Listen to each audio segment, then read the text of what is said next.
When I placed the receiver back on the phone and turned around, Jorge was standing there looking at me. He asked, "So, did you see the doctor?"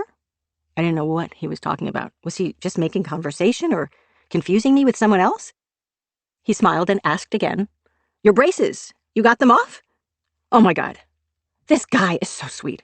I just met him for a second yesterday and he remembered the reason for my visit?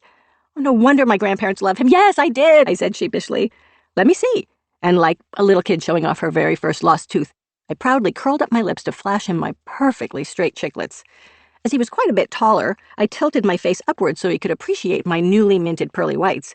I must have closed my eyes for a brief second. The next thing I knew, he was behind me, pinning my arms down by my side.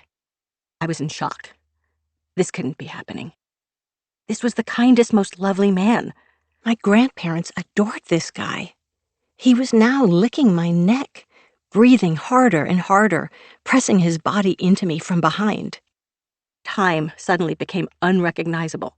Things were moving either very slowly or very quickly, blurred.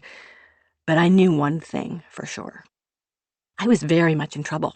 I had no clue how to defend myself. Having never even hit or slapped anyone, I started to speak from some other part of me, and this calm came over me, and I automatically began to channel some other animal. An awakened beast I hadn't known was inside me. Are you fucking kidding me? Is this the only way you can get this? You're pathetic.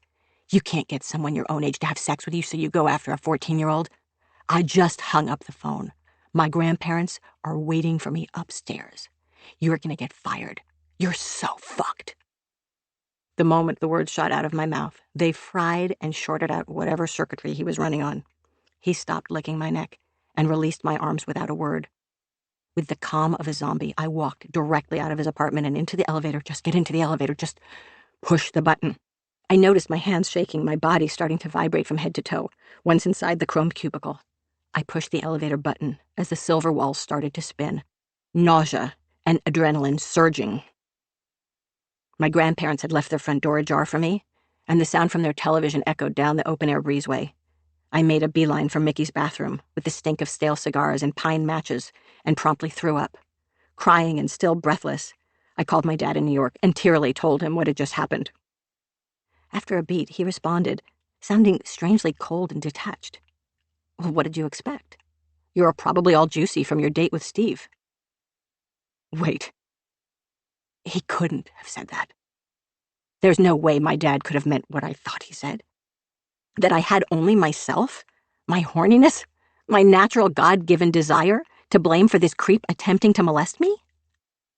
I was filled with shame, as well as with a healthy dose of disgust. I was my dad's little girl.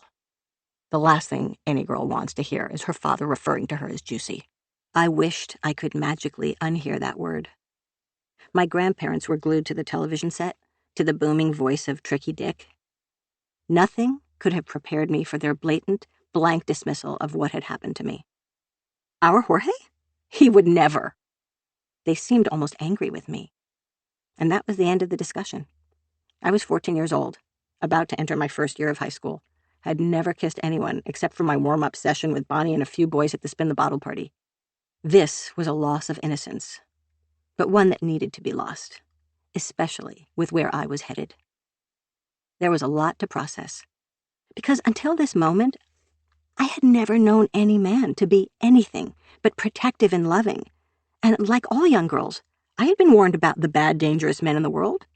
The shock of being fooled by someone who seemed so safe, who had been such a gentleman and was adored by my grandparents, made me realize I just couldn't trust myself to know. On future visits to my grandparents' place, I was always uneasy, wondering if Jorge was still working there.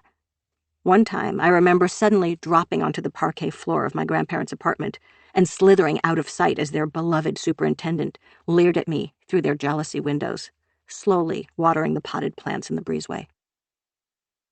There has never been any question in my mind that my grandparents were crazy about me, that my dad loved me beyond words. Yet how does the psyche reconcile the discrepancies? I felt perhaps I must have been somehow at fault, or else had been mistaken about the entire event. Why else would the people I trusted most in the world disappoint me so profoundly? On another, much deeper level, I had to have made a subconscious mental note. I couldn't ever count on anyone, even if I was in real trouble.